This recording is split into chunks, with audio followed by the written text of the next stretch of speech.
প্রিয় শিক্ষার্থী, আসসালামু আলাইকুম। আশা করি তোমরা সবাই ভালো আছো। আমিও ভালো আছি ইনশাআল্লাহ। তো গত ক্লাসে আমরা আলোচনা করেছিলাম খাজনা তত্ত্ব, আধুনিক খাজনা তত্ত্ব নিয়ে আলোচনা করেছিলাম। আজ আমরা একটা নতুন অধ্যায়ে যাচ্ছি। অর্থনৈতিক নতুন পত্রে নবম অধ্যায়ের নাম হচ্ছে সামগ্রিক আয় ও ব্যয়। সামগ্রিক আয় ও ব্যয়, তাই এই অধ্যায়ে আমরা আজকে আলোচনা করব সামগ্রিক আয় নিয়ে। আমরা দেখি একে একে।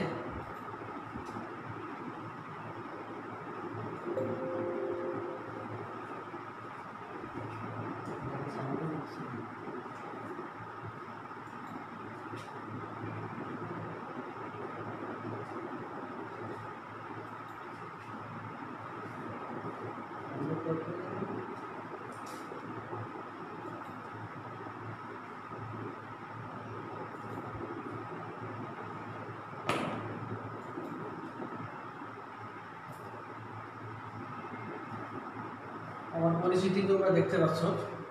আমি মোহাম্মদ শুকুর আলী, সহকারী অধ্যাপক, অর্থনীতি বিভাগ, আইডিয়াল কলেজ, শার্শা দশক।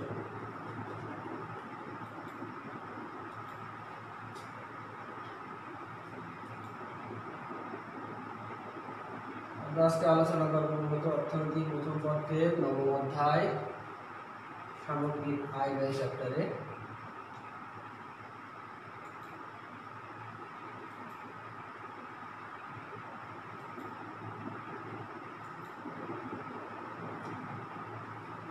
ছবি দেখি, আলোচনার বিষয়বস্তু বোঝা যায় কিনা দেখা যাক। এর আগে আমরা একটা গার্মেন্টসের ছবি দেখলাম, এখন আমরা বড় একটা জাহাজের ছবি দেখছি। কিছু উৎপাদন হচ্ছে, এটা বিদেশে রপ্তানি হচ্ছে, শেয়ার বাজারে লেনদেন হচ্ছে, একটা শেয়ার বাজার দেখছি আমরা। তারপরে বাংলাদেশ ব্যাংক দেখছি, অনেক টাকার ছবি দেখছি। সব মিলিয়ে আমরা কি ধারণা করছি দেখা যাক আমাদের ধারণার সাথে মিলে কিনা।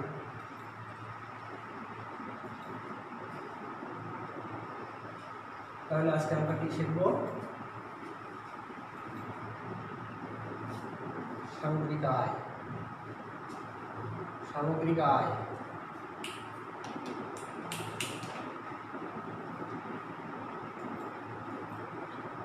আজকের এই পাঠ থেকে শিক্ষার্থীরা কি কি শিখবে সেটা আমরা দেখে নিই। প্রথমে শিখবে সামগ্রিক আয় কি, সেটা সম্পর্কে জানতে পারবে। দ্বিতীয়ত জিডিপি, জিএনআই, এনএনআই এগুলো ধারণা করতে পারবে। 3 নম্বরে ব্যক্তিগত আয় ও ব্যয়যোগ্য আয় সম্পর্কে জানতে পারবে।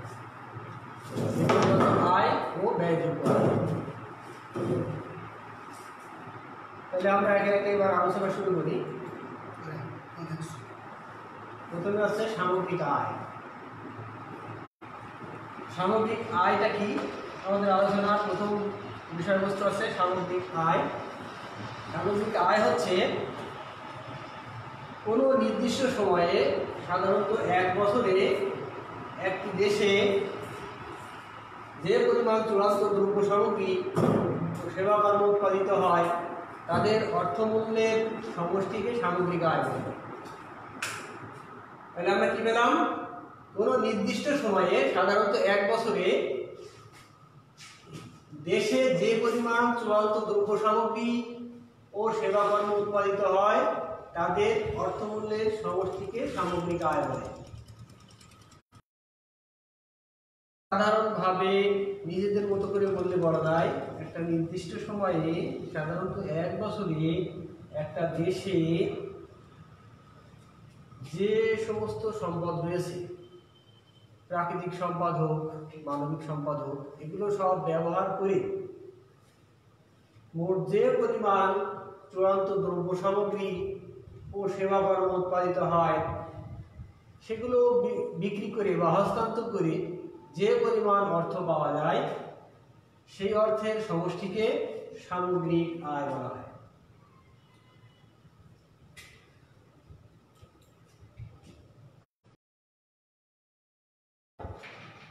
অর্থাৎ y equal to p1 x1 p3 x3 p4 x4 up to pn xn পর্যন্ত। তার মানে p1 x1 হচ্ছে একটা দ্রব্যের ক্ষেত্রে p আছে দাম আর x হচ্ছে দ্রব্যের পরিমাণ। তাহলে যে কোনো একটা মোট দাম এই, আরেকটা দ্রব্যের ক্ষেত্রে মোট দাম এই, আরেকটা দ্রব্যের ক্ষেত্রে মোট দাম এই, এইভাবে n পর্যন্ত যত দ্রব্য উৎপাদন হয় তৈরি হয় সেই দ্রব্যগুলোর দামের সমষ্টি হচ্ছে সামগ্রিক আয়। আচ্ছা, এরপরে আমরা দেখব এই সামগ্রিক আয়ের কোন অর্থনীতিবিদ কি সংজ্ঞা দিয়েছেন সেগুলো একটু দেখব। তো প্রথমে আমরা দেখি অধ্যাপক মার্শাল কি বলছেন, কোন শ্রম ও মূলধন প্রাকৃতিক সম্পদের উপর নিয়োজিত হয়ে, আবার বলি, কোন দেশে শ্রম ও মূলধন প্রাকৃতিক সম্পদের উপর নিয়োজিত হয়ে প্রতি বছর মোট যে পরিমাণ বস্তুগত ও অবস্তুগত দ্রব্য সামগ্রী ও সেবা কর্মের সৃষ্টি করে তার অর্থমূল্যের সামগ্রিক আয় বলে। অধ্যাপক মার্শালের মতে কোন দেশে শ্রম ও মূলধন প্রাকৃতিক সম্পদের উপর নিয়োজিত হয়ে প্রতি বছর মোট যে পরিমাণ বস্তুগত ও অবস্তুগত দ্রব্য সামগ্রী ও সেবা কর্ম সৃষ্টি করে তার অর্থমূল্যের সমষ্টিকে সামগ্রিক আয় বলে। এরপরে অধ্যাপক পিগু সামগ্রিক আয়ের কি সংজ্ঞা দিচ্ছেন, তিনি বলছেন সামগ্রিক আয় হলো একটি দেশের বিদেশ হতে প্রাপ্ত আয়। সামগ্রিক আয় হলো একটি দেশের বিদেশ হতে প্রাপ্ত আয় সহ সমাজের বৈষয়িক আয়ের সেই অংশ যা অর্থের মাধ্যমে পরিমাপ করা হয়। তাহলে কি হলো, অধ্যাপক পিগু বলছেন সামগ্রিক আয় হলো একটি দেশের বিদেশ হতে প্রাপ্ত আয় সহ সমাজের বৈষয়িক আয়ের সেই অংশ যা অর্থের মাধ্যমে পরিমাপ করা হয়। তাহলে আমরা এখানে দুজন অর্থনীতিবিদের সংজ্ঞা জানলাম সামগ্রিক আয় সম্পর্কে। এরপরে আমরা সামগ্রিক আয়ের যে প্রকারভেদগুলো রয়েছে, অর্থাৎ আমরা প্রথমে দেখেছিলাম জিডিপি, জিএনপি, এনএনপি ইত্যাদি, এই নিয়ে আলোচনা করবো আমরা, জিএনআই, এনএনআই ইত্যাদি। তো প্রথমে আমরা আলোচনা করবো জিডিপি, যাকে আমরা বলি মোট দেশজ আয় বা দেশজ উৎপাদন। জিডিপি ইংরেজি অক্ষর জিডিপি অর্থাৎ গ্রস প্রোডাক্ট। জিডিপি পূর্ণরূপ হচ্ছে গ্রস ডোমেস্টিক প্রোডাক্ট। গ্রস শব্দের অর্থ মোট, ডোমেস্টিক অর্থ আমরা ছোটবেলা থেকেই জানি ডোমেস্টিক শব্দের অর্থ গৃহপালিত, তার মানে আমাদের দেশের অভ্যন্তরের বিষয়টা এখানে বোঝাবে আছে প্রোডাক্ট বা উৎপাদন। তাহলে আমাদের দেশের ভিতরে মোট উৎপাদন সেটা হচ্ছে মোট দেশজ আয়। আচ্ছা, দেখি সংজ্ঞা আকারে জিডিপি, যেটা ইংরেজি অক্ষর জিডিপি দিয়ে তৈরি, এবং এটার বাংলা আছে মোট দেশজ উৎপাদন। বাংলা মোট দেশজ উৎপাদন। এটা কাকে বলে?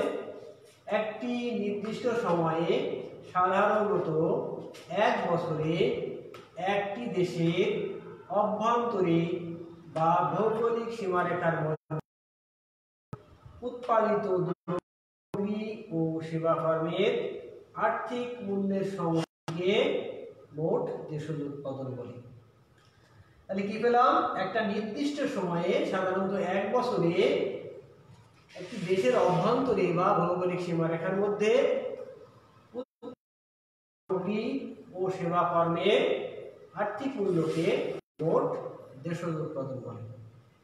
তাহলে জিডিপি কাকে বলে আমরা জানলাম, সেটা কি জানলাম যে একটা নির্দিষ্ট সময়ে সাধারণত এক বছরে দেশের অভ্যন্তরে বা ভৌগোলিক সীমারেখার মধ্যে মোট যে পরিমাণ দ্রব্য সামগ্রী ও সেবা কর্মের উৎপাদন হয় তার আর্থিক মূল্যকে মোট দেশজ উৎপাদন বলে। এখানে দেওয়া আছে জিডিপি এর পূর্ণরূপ আছে gross domestic product. Gross domestic product.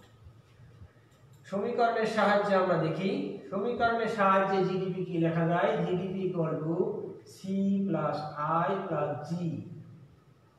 এটা বদ্ধ অর্থনীতিতে সংক্ষিপ্ত আকারে জিডিপির সমীকরণ C plus I plus G. আর যদি উন্মুক্ত অর্থনীতি হয় C plus I plus G এর সাথে এক্স মাইনাস এম যুক্ত হবে, যোগ হবে, এটাই হবে উন্মুক্ত অর্থনীতির জিডিপির সমীকরণ। আচ্ছা দেখি এগুলোর ব্যাখ্যা কি বলে। এখানে জিডিপি আছে কি মোট দেশজ উৎপাদন, সি ইকুয়াল টু আছে বেসরকারি ভোগ ব্যয়, আই হচ্ছে বেসরকারি বিনিয়োগ ব্যয় এবং জি ইকুয়াল টু সরকারি ব্যয়, এক্স রপ্তানি আয়, এম আমদানি ব্যয়। অর্থাৎ সি হচ্ছে বেসরকারি ভোগ ব্যয়, আই হচ্ছে বেসরকারি বিনিয়োগ ব্যয় আর জি হচ্ছে গভর্নমেন্ট ব্যয় মানে সরকারি ব্যয়। এর সাথে এখানে এসে যুক্ত হয়েছে এক্স মাইনাস এম মানে রপ্তানি মাইনাস আমদানি। রপ্তানি মাইনাস আমদানি করে যে ফিগারটা পাবো সেটা এর সাথে যোগ হবে। এই ফিগারটা নেগেটিভ হতে পারে, পজিটিভ হতে পারে। যদি আমাদের রপ্তানি বেশি হয় তাহলে এটা পজিটিভ হবে এবং এর সাথে যোগ হবে, আর যদি এটা নেগেটিভ হয় তাহলে এর সাথে মাইনাস হবে এবং জিডিপিটা এগুলো থেকে কমে যাবে। তাহলে আমরা সমীকরণের সাহায্যে জিডিপি দেখলাম। এরপরে আমরা দেখি জিএনআই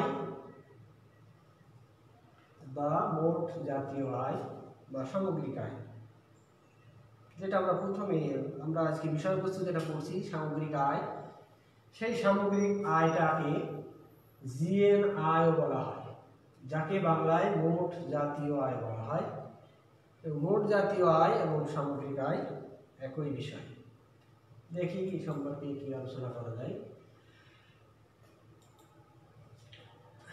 জিএনআই, জিএনআই ইংরেজি অক্ষরে জিএনআই মোট জাতীয় আয়।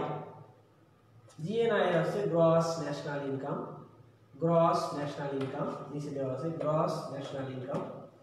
তাহলে মোট জাতীয় আয় এটার সংজ্ঞা হচ্ছে কি একই রকম সংজ্ঞা, একই সংজ্ঞা। একটা নির্দিষ্ট সময়ে সাধারণত এক বছরে একটি দেশে উৎপাদিত দ্রব্য সামগ্রী ও সেবা কর্মের আর্থিক মূল্যকে মোট জাতীয় আয় বলে। একটি নির্দিষ্ট সময়ে, সেই সময়টা সাধারণত এক বছর, একটি দেশে উৎপাদিত দ্রব্য সামগ্রী ও সেবা কর্মের আর্থিক মূল্যকে মোট জাতীয় আয় বলে। দ্রব্য সামগ্রী আমরা চাক্ষুষ দেখতে পাই, সেবা কর্মটা সাধারণত দেখা যায় না, সেটা খেয়াল করে দেখো। সেবা কর্ম যেমন হচ্ছে ডাক্তার রোগীর সেবা দেয়, দিয়ে সে পারিশ্রমিক পায়, নার্স সেবা দেয়, তাই না? এইভাবে সেবা কর্মের সমষ্টি, এইভাবে যা আয় করা হয়। যেমন আমাদের পেশাটাকেও সেবা কর্মের ভিতরে বলা যায়। আমাদের পেশা থেকে কোনো কিছু প্রোডাকশান দেখা যায় না, কিন্তু আমরাও কিছু প্রোডাকশান দিই। সেগুলো হচ্ছে তোমরা যারা ছাত্রছাত্রী তাদেরকে জ্ঞান দানের মাধ্যমে তোমাদেরকে আরও কর্মক্ষম করে তুলি, তোমাদের দক্ষতা আরও বৃদ্ধি করি। এটা হচ্ছে আমাদের প্রোডাকশান। তাহলে দ্রব্য সামগ্রী সাধারণত চোখে সাধারণ চক্ষু দিয়ে দেখার বিষয়, বোঝার বিষয়। তাহলে এটাকে জিএনআই বা গ্রস ন্যাশনাল ইনকাম বলছি। নেক্সট সমীকরণের সাহায্যে আমরা দেখব। সমীকরণের সাহায্যে লেখা যায় কি জিএনআই হচ্ছে মোট খাজনা যোগ মোট মজুরি যোগ মোট সুদ যোগ মোট সুদ। আমরা জানি উৎপাদনের উপকরণ চারটা: ভূমি, শ্রম, মূলধন, সংগঠন। এই চারটে উপাদানের পারিশ্রমিক এখানে দেওয়া আছে: মোট খাজনা, মোট মজুরি, মোট সুদ, মোট মুনাফা। এই চারটে উপাদানের পারিশ্রমিক যোগ করেই আমরা জিএনআই পাচ্ছি। এটা আয়ের দিক থেকে। আর ব্যয়ের দিক থেকে আবার বলা যায় GNI equal to C plus I plus G. ব্যয়ের দিক থেকে সি প্লাস আই প্লাস, এটাই হবে উন্মুক্ত অর্থনীতিতে। এর সাথে আবার যোগ হবে এক্স মাইনাস এম। যাই হোক, সমীকরণের সাহায্যে আমরা দেখলাম। এগুলোর ব্যাখ্যা দেখো, ব্যাখ্যা একই রকম। জিএনআই আছে মোট জাতীয় আয়, সি আছে বেসরকারি ভোগ ব্যয়, আগে বলা হয়েছে। আই হচ্ছে বেসরকারি বিনিয়োগ ব্যয়, আর জি আছে সরকারি ব্যয়, গভর্নমেন্ট এক্সপেন্ডিচার। জিএনআই হিসাবের ক্ষেত্রে কিছু সতর্কতা অবলম্বন করতে হয়। অর্থাৎ জাতীয় আয় বা সামগ্রিক আয় হিসাব করার সময় আমাদের কিছু বিষয় সতর্ক দৃষ্টি রাখতে হবে, তা নাহলে হিসাবটা ভুল হয়ে যাবে। এক নম্বর আছে চূড়ান্ত দ্রব্য সামগ্রীর আর্থিক মূল্য হিসাব করতে হবে। চূড়ান্ত দ্রব্য সামগ্রীর আর্থিক মূল্য হিসাব করতে হবে। মধ্যবর্তী কোনো দ্রব্যের আর্থিক মূল্য হিসাব করা যাবে না। গুড় তৈরি করা হয়, গুড় থেকে আবার নানা রকম খাদ্য খাবার তৈরি হয়, আর গুড় থেকে চিনি হয়, চিনি থেকে বিভিন্ন রকম সুস্বাদু মিষ্টি তৈরি হয়, ইত্যাদি পর্যায়ে। তা আমরা যদি প্রথমে আখের মূল্যটা হিসেব করে নিই, তারপরে যদি আবার গুড়ির হিসেব, চিনির হিসেব করি, তারপরে যদি আবার মিষ্টির হিসেব করি, তাহলে গুড়টুকু চিনি তৈরিতে চলে গেল, চিনি তৈরি হলো, চিনিটাকে আমরা ভোগ করলাম যতটুকু, ততটুকু হিসাবের মধ্যে যাবে। যে চিনিটা আবার মিষ্টি তৈরির কাজে বিক্রি হয়ে গেল, মিষ্টি তৈরি হয়ে বিক্রি হয়ে গেল, সেটা মিষ্টি তৈরির সময় হিসেব করে নিই, তাহলে আমাদের চূড়ান্ত দ্রব্য সামগ্রীর আর্থিক মূল্য হিসাব করা হবে। 2 নম্বর হচ্ছে যেসব কাজের আর্থিক মূল্য দেওয়া হয় না তা বাদ দিতে হবে। যেসব কাজের আর্থিক মূল্য নেই সাধারণত, সেই কাজগুলো যেন আমাদের হিসাবে অন্তর্ভুক্ত না হয়ে যায়, সেটা খেয়াল রাখতে হবে। যেমন বাবা মা সন্তানকে লালন পালন করেন, অনেকে আবার সন্তানকে লালন পালন করার জন্য ধাত্রী রেখে বা কাজের লোক রেখে এটা করে থাকেন। যদি ধাত্রী রেখে কাজের লোক রেখে সেটা করা হয়, তাহলে তাদের পারিশ্রমিকটা জাতীয় আয়ের ভিতরে আসবে। যদি বাবা মা লালন পালন করেন, তাহলে তাদের পারিশ্রমিক টাকার অঙ্কে ধরে যোগ করা যাবে না, এটা বাদ দিতে হবে। যে কাজগুলো সাধারণত পারিশ্রমিক দেওয়া হয় না, আর্থিক মূল্য দেওয়া হয় না, সেগুলো বাদ দিয়ে হিসাব করতে হবে। 3 নম্বর, দ্রব্য মূল্য থেকে পরোক্ষ কর বাদ দিতে হবে। আমরা বাজারে যে সমস্ত দ্রব্য কিনে থাকি, সেই সব দ্রব্যের উপর অনেক সময়, বেশিরভাগ ক্ষেত্রে সকল ক্ষেত্রেই বলা যায়, কর আরোপ করা থাকে। পরোক্ষ কর বলা হয় এটা, কর আরোপ করা থাকে। সেই পরোক্ষ করটা বাদ দিয়ে দ্রব্যমূল্য হিসেব করতে হবে। জাতীয় আয় হিসেব করার সময়, সামগ্রিক আয় হিসেব করার সময় করের টাকাটা বাদ দিয়ে হিসেব করতে হবে। তা না হলে কিন্তু করের টাকাটাও আমাদের প্রোডাকশনের সাথে যোগ হয়ে যাবে, তাতে করে আমাদের জাতীয় আয় বা জিএনআই হিসেব করা সঠিক হবে না। 4 নম্বর, হস্তান্তর আয় বাদ দিতে হবে। হস্তান্তর আয় কি? হস্তান্তর আয় হচ্ছে উপহার, দান, অনুদান, অবসর ভাতা ইত্যাদি, এগুলো হচ্ছে হস্তান্তর পাওনা বা হস্তান্তর আয়। এগুলো কেউ গায়ে গতরে খেটে উপার্জন করে না, অন্যের উপার্জন কেউ ভোগ করে। বিয়ে শাদী অনুষ্ঠানে উপহার দেওয়া হয়, উপহার সামগ্রীটা যে দিয়েছে তার আয়ের ভিতরে যুক্ত হয়েছে, ফলে যাকে উপহার দেওয়া হলো তার আয়ের সাথে আরেকবার যোগ হবে না। দান যে করে তার আয়ের সাথে যুক্ত হয়েছে, ফলে যে গ্রহণ করেছে তার আয়ের সাথে যুক্ত হবে না। অনুদান একই। অবসর ভাতা, সরকারি কর্মকর্তা কর্মচারীরা সাধারণত রিটায়ার্ড করলে, বয়স হয়ে গেলে, তখন তাদের চাকরি থাকে না, কিন্তু তারা মাসে মাসে টাকা পেয়ে থাকে, সেই টাকাটাও এর ভিতরে যুক্ত করা যাবে না। ওটা সরকার যখন দেয়, সরকারের যে খাত থেকে আয় হয় সেই খাতে কিন্তু ওটা যোগ হয়ে গেছে, যার কারণে এটা হবে না। এছাড়া আরো আছে এর সাথে, যেমন অবৈধ পথে অর্জিত অর্থ বা সম্পদ জাতীয় আয় হিসাবে নিয়ে আসা যাবে না। অবৈধ পথে অর্জিত অর্থটা অনুরূপভাবে অন্য কেউ উপার্জন করেছে, সেখান থেকে অবৈধভাবে এই ব্যক্তির কাছে চলে এসেছে। যেমন এটা হতে পারে ছিনতাই করা টাকা, ডাকাতি করা টাকা, ঘুষের টাকা ইত্যাদি। সর্বশেষ 5 নম্বর পয়েন্ট আছে, দ্বি গণনা জনিত সমস্যা এড়িয়ে চলতে হবে। দ্বি গণনা মানে দুইবার গণনা যাতে না হয় সেটা খেয়াল রাখতে হবে। 1 নম্বর পয়েন্ট আলোচনার সময় আমাদের বিষয়টা একটু শিখেছে, এটা আছে যে আখ, সমস্ত আখের হিসেব যদি আমরা হিসেবে নিয়ে আসি, আবার সেই আখটা যদি গুড় বানাতে নিয়ে যায়, সেই গুড়টা যদি আবার চিনি বানাতে নিয়ে যায়, সেই চিনিটা যদি আবার রসগোল্লা তৈরি কাজে নিয়ে যায়, তাহলে বারবার ওই একই উৎপাদন বারবার হিসেবে সাথে যোগ হয়ে যাবে। এটা যাতে না হয় খেয়াল করতে হবে। তার জন্য চূড়ান্ত দ্রব্য সামগ্রীর হিসাব করতে হবে। চূড়ান্ত কোনটা? যেটা ভোগ হয়ে শেষ হয়ে গেল, যেটা ভোগ হয়ে নিঃশেষ হয়ে গেল, সেইটা আমাদের জাতীয় আয় অন্তর্ভুক্ত করতে হবে। এটা আছে জিএনআই হিসাবে সতর্কতা। এরপর আছে এনএনআই বা নিট জাতীয় আয়। নিট জাতীয় আয় কি? মোট জাতীয় আয় জানলে নিট জাতীয় আয় জানা খুবই সহজ। দেখি কি বলছে। নিট জাতীয় আয় কি? একটা নির্দিষ্ট সময়ে, সাধারণত 1 বছরে একটা দেশে উৎপাদিত দ্রব্য সামগ্রী ও সেবা কর্মের আর্থিক মূল্য থেকে মূলধনের অবচয়জনিত খরচ বাদ দেওয়ার পর যা অবশিষ্ট থাকে তাকে নিট জাতীয় আয় বলে। NNI equal to net national income. NNI equal to net national income. তাহলে সংখ্যায় আমরা কি জানলাম যে যে পরিমাণ জাতীয় আয় আমরা পেয়ে থাকি বা সামগ্রিক আমরা আয় পেয়ে থাকি, সেই সামগ্রিক আয় থেকে মূলধনের অবচয়জনিত খরচ বাদ দিতে হবে, দিয়ে যেটা অবশিষ্ট থাকবে সেটাই নিট। মূলধনের অবচয়জনিত খরচ বাদ দিয়ে যেটা অবশিষ্ট থাকবে সেটাই হচ্ছে নিট জাতীয় আয়।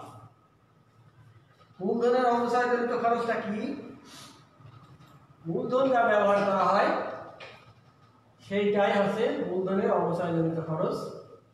যেমন বিল্ডিং ব্যবহার করা হয়, বিল্ডিং এর ধ্বংস আছে, 100 বছর হয়তো ব্যবহার করা যাবে, 50 বছর ব্যবহার করা যাবে, তারপর বিল্ডিংটা পরিত্যক্ত হয়ে যাবে। তাহলে প্রতি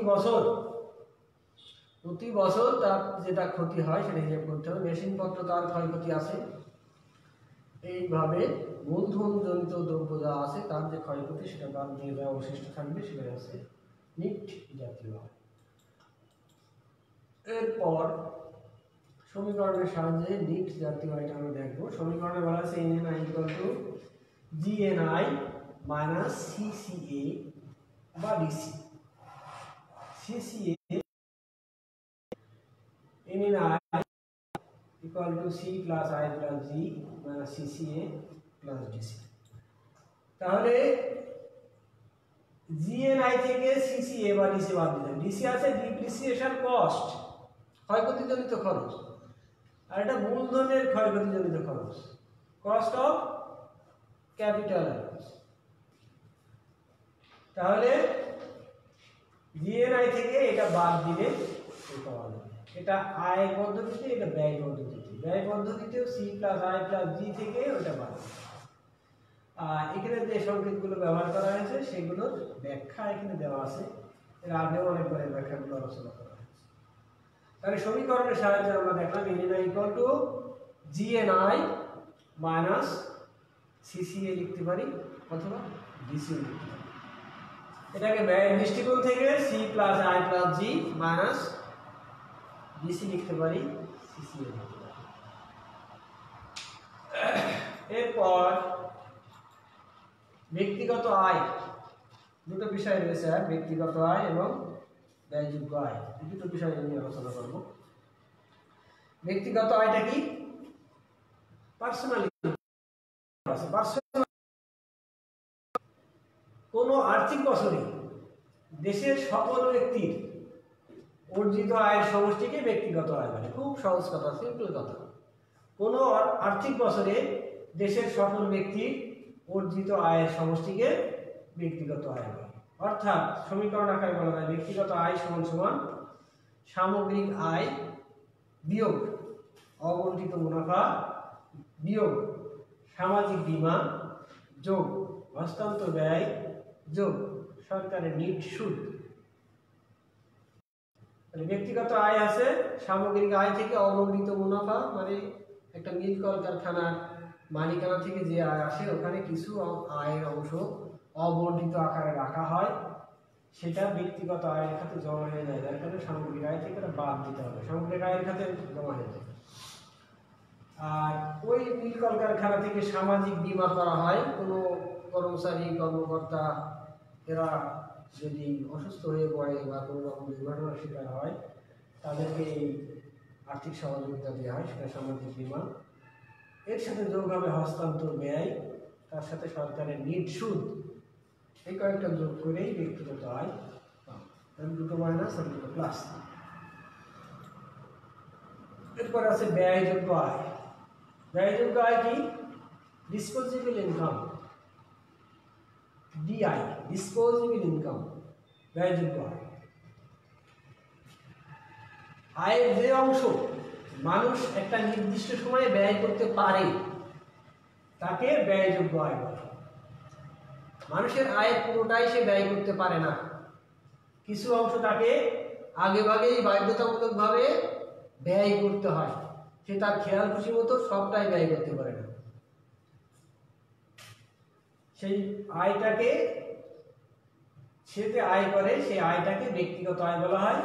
ব্যক্তিগত আয় থেকে কিছু কর আছে, সেই করটা অবশ্যই তাকে দিতে হয়, এবং অন্যান্য কিছু দায়বদ্ধতা রয়েছে সেগুলোও তাকে বাধ্যতামূলকভাবে দিতে হয়। দেওয়ার পর যেটা অবশিষ্ট থাকে সেটা আছে ব্যয়যোগ্য আয়। এখানে DI, disposable income, equal to PI, personal income minus tax minus others. ব্যক্তিগত আয় মাইনাস কর মাইনাস অন্যান্য ব্যয়, এই করে এভাবে এটাকে হচ্ছে ব্যয়যোগ্য আয়ের আলোচনা করলাম আমরা।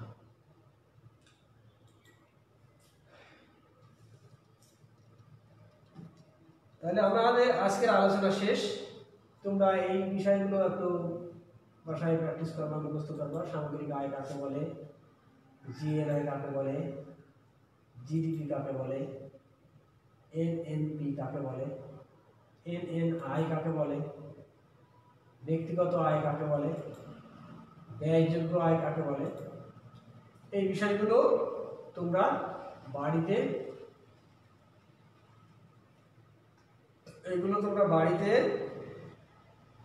কমপ্লিট করবা, মুখস্থ করবা বা বুঝে রাখবা, যেভাবে সুবিধা হয় সেইভাবে।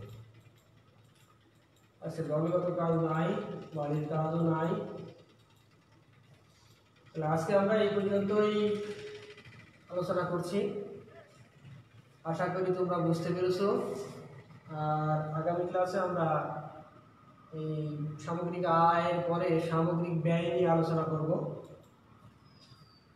তাহলে সামগ্রিক ব্যয় আমাদের আগামী দিনে আলোচনা হবে, সামগ্রিক ব্যয়। তো সবাই ভালো থাকো, সুস্থ থাকো, সুন্দর থাকো, এই কামনাই আজকের মতো শেষ করছি। আল্লাহ হাফেজ।